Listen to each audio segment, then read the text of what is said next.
ജമ്മുകാശ്മീരിൽ ഭീകരരുമായുള്ള ഏറ്റുമുട്ടലിൽ 2 സൈനികർക്ക് വീരമൃത്യു. രജൌരിയിൽ സൈനിക ക്യാമ്പിന് നേർക്കുണ്ടായ ഭീകരാക്രമണത്തിൽ ഒരു സൈനികന് പരിക്ക്.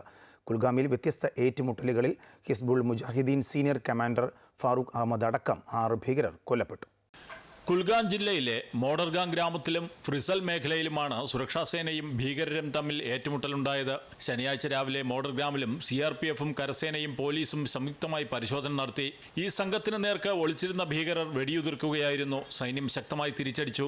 വെടിവെപ്പിൽ സൈനികന് ജീവൻ നഷ്ടമായി. പ്രദേശത്ത് ഭീകരർ ഒളിച്ചിരിക്കുന്നുവെന്ന് വിവരം ലഭിച്ചതിനെ തുടർന്നാണ് സംയുക്ത സംഘം പരിശോധന നടത്തിയത്. വൈകിട്ട് ഫ്രിസൽ മേഖലയിലുണ്ടായ ഏറ്റുമുട്ടലിൽ മറ്റൊരു സൈനികനും ജീവൻ നഷ്ടപ്പെട്ടു.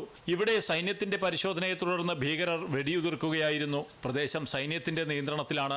വാഹന പരിശോധനയടക്കം കർശനമാക്കിയിട്ടുണ്ട്. जो भी कोशिश होगा दूसरे साइड से, उन्होंने मजबूर हैं अपने कोशिशों से बाज नहीं आने का, पर हम अपनी सिस्टम को, अपना सिक्योरिटी आर्किटेक्चर जिसमें Jammu Kashmir police, Indian army, agencies और सेंट्रल आर्म पुलिस फोर्सेस हैं, सब मिलकर और खासकर जैसे मैं बार बार जगह जगह पर कहता हूँ कि आवामी सपोर्ट के साथ, लोगों के साथ इस चीज को हम जरूर जीतेंगे. കുൽഗ്രാമിലെ ഏറ്റുമുട്ടലുകളിൽ കൊല്ലപ്പെട്ട ഭീകരരിൽ ഹിസ്ബുൾ മുജാഹിദീൻ സീനിയർ കമാൻഡർ ഫാറൂഖ് അഹമ്മദ് ഉണ്ടെന്ന കാര്യം സൈന്യം സ്ഥിരീകരിച്ചു.